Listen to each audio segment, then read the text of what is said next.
वालेकुम, वेलकम कहते हैं आपको वाओ टीवी के शो रिलीव में। मैं हूं डॉक्टर अनम, स्पीच पैथोलॉजिस्ट। आज का जो मेरा टॉपिक है, स्पीच थेरेपिस्ट करते क्या हैं, स्पीच पैथोलॉजिस्ट किस तरह स्पीच को डेवलप करते हैं, डिसऑर्डर को किस तरह डायग्नोस करते हैं। स्पीच थेरेपिस्ट, जिसे स्पीच पैथोलॉजिस्ट भी कहा जाता है, ये प्रोफेशनली ट्रेन लोग होते हैं। ये उन लोगों का इलाज करते हैं जो लोग बोल नहीं सकते, समझ नहीं सकते और जो निगल नहीं सकते। जो लोग अपना फूड इनटेक नहीं कर सकते, उन लोगों को स्वाइलिंग का मसाइल होते हैं, जिनका इलाज हम स्पीच पैथोलॉजिस्ट करते हैं। स्पीच थेरेपी पेशेंट की सबसे पहले केस हिस्ट्री लेते हैं, उसके बाद वो चेक करते हैं कि उनको कौन कौन सी प्रॉब्लम्स फेस हो रही हैं, यानी बोलने में, समझने में या जवाब देने में। ये सब चीजें स्पीच थेरेपिस्ट एनालाइज करते हैं, जैसे कि पेशेंट्स को किन चीज़ों में प्रॉब्लम हो रही है। आर्टिकुलेशंस यानी बोलने में प्रॉब्लम हो रही है, उसकी टंग की मूवमेंट में प्रॉब्लम हो रही है, निगलना यानी सॉलो करने में प्रॉब्लम हो रही है, और अदर कंडीशन यानी कोई एक्सीडेंट हो गया है जिसकी वजह से उनकी आवाज प्रॉब्लम कर रही है, या स्ट्रोक के पेशेंट्स हो गए हैं,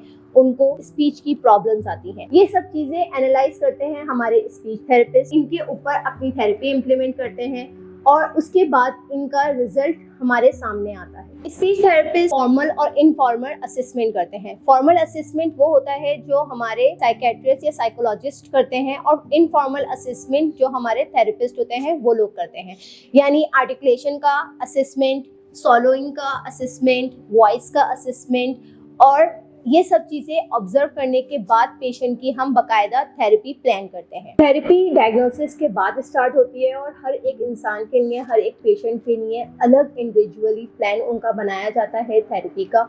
यानी अगर नॉन वर्बल क्लाइंट है तो उसका थेरेपी प्लान अलग बनेगा, अगर कोई हमारे पास सॉलिंग का पेशेंट आता है तो उसका प्लान हमारा अलग बनेगा, और अगर कोई स्ट्रोक का पेशेंट आता है तो उसका प्लान अलग बनेगा। जैसे कि स्पीच बिल्ड करवाना, गेम्स के जरिए उनकी वोकलाइजेशन पे काम करना, साथ साथ हम लोग उनको यानी साउंड सिखाते हैं, ब, क, ड, इस तरह के साउंड से हमारी टंग की मूवमेंट भी होती है। फिर हम लोग AAC टूल्स यूज करते हैं टंग की मूवमेंट के लिए। जो हमारे सॉलोइंग के पेशेंट्स होते हैं, हम उनको लिए कुछ टेक्निक्स होती हैं जो हम इम्प्लीमेंट कर होते हैं, यानी टंग की मूवमेंट के साथ साथ हमारी सॉलिंग की भी मूवमेंट हो रही होती है।